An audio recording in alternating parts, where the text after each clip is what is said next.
Dans le noir, plongé dans l'horreur. Bonsoir à toutes et à tous, j'espère que vous allez bien. Ce soir, je voulais vous raconter une histoire qui m'a été transmise sur Gmail par un auditeur du nom de Paul. Son histoire, La femme mouillée, va vous faire trembler pour sûr. J'en profite pour vous dire, si vous avez une histoire à soumettre, n'hésitez pas à me contacter dans le noir pdsct@gmail.com, dans le noir podcast sans les voyelles @gmail.com. Installez-vous confortablement et profitez de cette histoire dans le noir. Ma femme et moi nous sommes fâchés. Première grosse dispute en 5 ans de relation.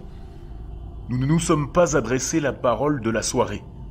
Après le repas, elle est montée se coucher, sans dire un seul mot. Je suis resté devant la télé à regarder une émission débile.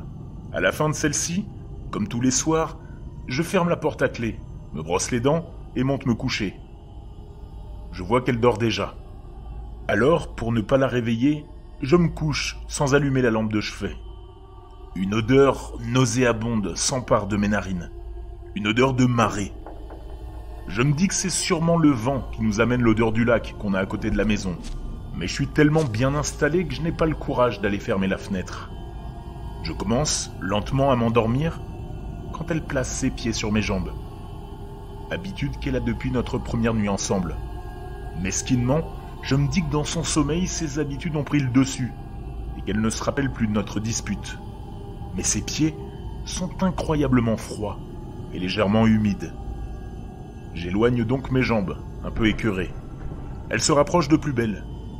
N'osant pas la réveiller, je décide de ne plus bouger et de prendre sur moi. Je commence à m'endormir quand je l'entends râler et monter ses pieds plus haut. Je décide de tirer la couette pour lui faire comprendre que ça ne me plaît pas. J'entends un long soupir, comme quelqu'un qui sort de l'eau et qui reprendrait son souffle. J'ai très mal dormi ce soir-là. Elle m'a caressé les jambes toute la nuit et l'odeur était de plus en plus forte. Après quelques heures de sommeil, je me lève. Je suis toujours le premier réveillé de la maison.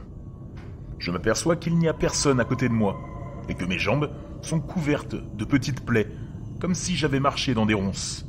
Et le lit est légèrement mouillé, comme si quelqu'un était sorti d'un lac et s'était couché sans prendre la peine de se déshabiller. Je descends prendre mon petit déjeuner, elle n'est pas dans la cuisine. Je regarde dans la véranda, personne. Salle de bain, personne. Je commence à me poser des questions. Je décide d'aller vérifier la chambre d'amis, au cas où, en pleine nuit, elle se soit rappelée de notre dispute et qu'elle ne veuille pas partager notre lit conjugal. Elle était là, endormie profondément. Je commence à paniquer et je lui demande depuis combien de temps elle dort ici. Elle me répond, naturellement, « Depuis hier soir. Je n'avais pas envie de dormir avec toi, mais je dois t'avouer que j'ai eu beaucoup de mal à m'endormir, sans toucher tes jambes. »